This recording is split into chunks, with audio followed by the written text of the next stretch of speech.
ngi sant yàlla ñu may ñu teew fii di jaajëfal ñi nga xam ne ñoo organiser ndaje bi nga xam ne ci ñetti fan daanaka àjjuma ba léegi ñu ngi lëlu fii di waxtaan ñoom ci li jëm ci assemblée nationale bi mooy suñu député yu bees yi nga xam ne ci coobare yàlla mu jaarale ko ci wotu sénégalais jox nañ ñu ci 130 sur 165 muy la am solo ñuy dellu di gërëm askanu Sénégal waaye dinaa ci dellu siwaat ndax dama doon xaar ba conseil constitutionnel génne résultat yi ma doog a def point de presse pour jaajëfal réew mi waaye surtout waxtaan ak ñoom ci li ñuy dëgmal ak fi ñu jëm waaye jàppoon nañ ni balaa sax ñuy dugg ci élection yi laa ne ay bu ñu duggee ci élection yi balaa sax résultat yi di génn la ñu jot a xayma ci li ñu war a am ci député il faut ñu yóbbu leen ñu dem ñu waxtaane li nga xam ne mooy assemblée nationale ndax ñu ci bëri ci ñoom si 130 yi defe naa gën saa gudd une vingtaine ñoo nekkoon assemblée ñi ci des ñëpp député yu bees lañ donc baax na ñooñu ñu mun leen a tàggat ci ni mu gën a gaawee ba bu ñu ubbee assemblée rek ñoom dinañu xam déjà la ñu war a def ak nuñ ko war a defee kon ñuy féliciter Ayib ci ak équipe yi mu liggéeyal yépp ci parti bi waaye di féliciter également di remercier ñi nga xam ne bàyyi nañu seen jot bàyyi seen lépp ñëw jàpp ci liggéey bi andi seen xam-xam ak seen temps pour participer ci formation boobu doyen Mamadou Diallo ngi nii juriste yaa ngi fi ñoom maître Ndiaye ñoom maître Mboup ak ñeneen ñoom ñëpp ñëw nañu jàpp ci liggéey bi te jàpp naa ni ci li ma dégg fii ñoom ñii nga xam ne ñoo bénéficier ci formation bi am nañ ci satisfaction bu baax kon lii buñ ko defee nag li muy firndeel rek mooy wax Sénégalais ni assemblée nationale moom bu soobee yàlla bés ni ki tey dinañu xam lan mooy njëriñu assemblée nationale ci réew mi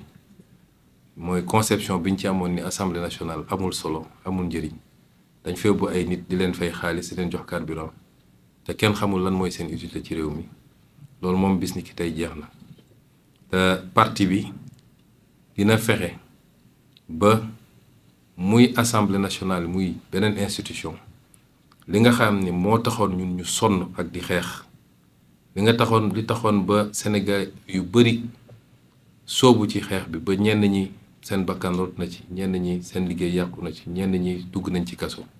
saa su ne rek ci li ñuy def suba ba ngoon jot ci li ñu yàlla dénk na méngoog loolu parce que loolu rek mooy tax noonu rek la ñu mën a delloo njukkal ñooña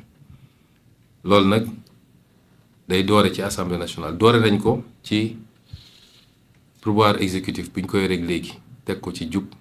jubal ak jubbanti ci njiital président Bassirou Diomaye Faye waaye ñëpp xam nañ ni kuy gouverner soo yoree pouvoir exécutif tam soxla nga assemblée nationale sinon dina xaw a jafe kon loolu dañ koy wéyale ci assemblée nationale bi mooy député bu ne saa su ne na càmbar boppam digganteem ak boromam càmbar boppam digganteem ak projet bi càmbar boppam digganteem ak sénégalais yi ba xool ndax lañ ko bëgg a def loo méngoo na ak liy yoon wala déet doo ko def parce que neex na Ousmane Sonko loolu du cëru député dinañu am nag dynamique de groupe waaye file groupe bi mi ngi méngoog projet bi wasalaam bu ko nekkul député bu ne war na mën a ni lii gisewu ma ko noonu parce que gëwma ni luy defar la dafay yàq mais surtout ñu dundal assemblée bi assemblée boo xam ne lay jóge ci loi jóge ci exécutif ñëw moo ëpp téeméeri junni yoon li nga xam ne mooy jóge ci député yi loolu firnde la yenn saa yi ni assemblée bi liggéeyut te assemblée bi it dafa war a dimbale nguur gi bu dee ñoo bokk parti politique assemblée dafa war a dimbale nguur gi mooy lépp loo xam ne cër gu ñu jox assemblée la mun a def ay questions écrites ay questions d'actualité pour leeral ay yenn mbir yi pour soññaat yenn kilifa yi muy ministre muy directeur général muy premier ministre loolu assemblée da ko war a def doon rôle boo xam ne rôle bu permanent la tekkiwul da nga bëgg a yoole ki nga bokkal parti waaye loolu moo tax ñu yóbbu la assemblée nationale te bu ko député yi defee dina tee dina wàññi njaqare bi citoyen bi mun a am parce que su citoyen bi amul information rek mën nañ ko fabriquer wala ñu jëlee ko feneen mais si l'Assemblée fonctionne correctement dina am benn contradiction interne buy permettre nit ñi am la bonne information di ñu bëgg ci transparence ñu am ko parce que transparence bu amee rek citoyen bi xelam dina dal te su xelam dalee ci nguur gi lu ko nguur gi laaj mu fekk ko si soo gisee yu bëri yu am suñu réew yi mooy citoyen bi dafa jàpp ni nit ñi dañ leen di nax ba falu bu ñu faloo ba pare tëj lépp mu def ki benn boîte ñoom xamuñu lu xew ñu naan leen milliards yi jaar na fi nit ñi lekk nañu lii nit ñi détourné nañu lii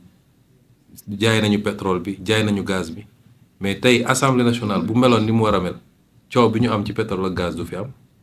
normalement te loolu yëpp ci seen rôle la kon bu ñu jàpp ni assemblée bi bokk na même coloration politique ak exécutif rek day ñëw nekk assemblée boo xam ne tàccu la fi nekkee ak nelaw ak yeewu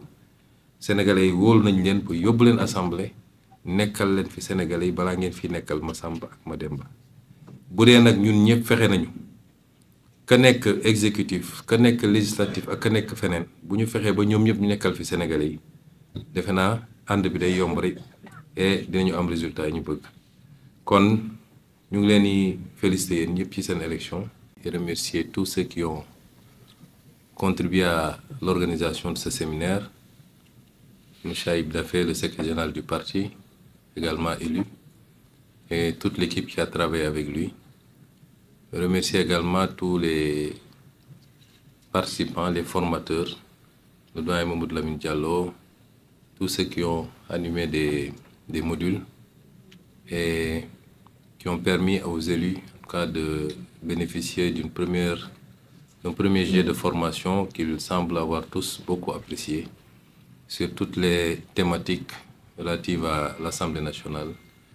l'installation du bureau et des autres organes de l'Assemblée nationale,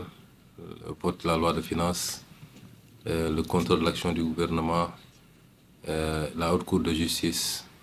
Toutes les questions ont été traversées et ce n'est qu'une première formation qui sera suivie, Inch'Allah, régulièrement d'autres séances de formation. Si on a fait ça, c'est pour mettre l'accent dès l'entame sur l'importance que nous accordons à cette institution qui me semble être centrale,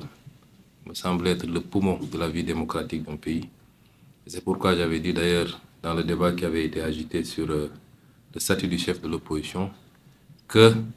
c'est la représentation parlementaire qui, en principe, doit déterminer le statut du chef de l'opposition parce que le débat politique se tient de manière continue au-delà des élections à l'Assemblée nationale. Et nous considérons que l'Assemblée nationale doit enfin être rehaussée au niveau qui devait être le sien depuis très longtemps, indépendamment de l'identité, de la convergence des identités politiques entre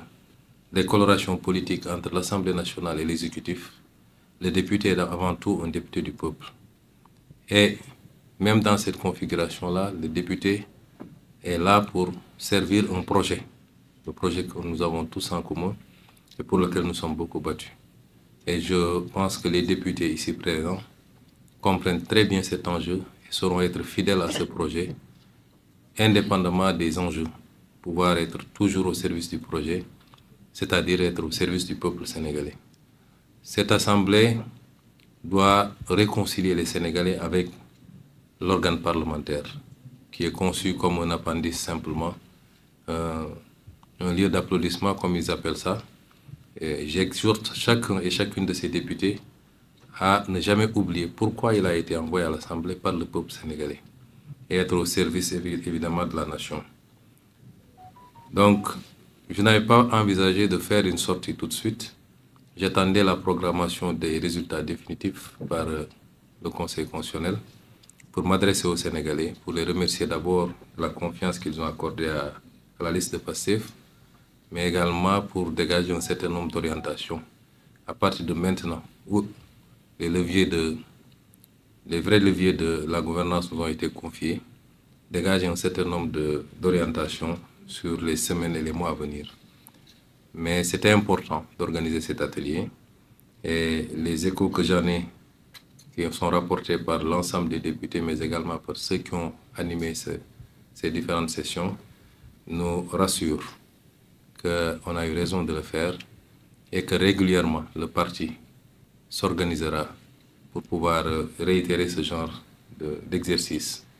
pour que l'Assemblée nationale, comme on l'a dit, puisse se hisser à la hauteur qu'il faut, rattraper le gap qui peut-être fonde cette impression d'asymétrie par rapport à l'organe exécutif et qui l'empêche de pouvoir vraiment jouer le rôle qui est attendu, c'est-à-dire le rôle de contre-pouvoir quand il le faut, mais le rôle d'accompagnement surtout dans la formalisation, l'exécution des politiques publiques par le vote de la loi. Toutes les lois, loi de finances, loi ordinaire, mais également par un certain nombre de mesures d'accompagnement. Voilà ce que je voulais dire, je ne vais pas être très long, car je souhaite à chacun et chacune des députés ici présents un bon retour chez lui et surtout beaucoup de courage parce que, vu la configuration des choses, il faut s'attendre à une accélération dès l'installation de l'Assemblée nationale pour pouvoir voter la loi de finances initiale avant le 31 décembre et accélérer avec beaucoup d'autres projets qui sont déjà préparés, conçus et qui n'attendent que l'installation de l'Assemblée pour être proposés.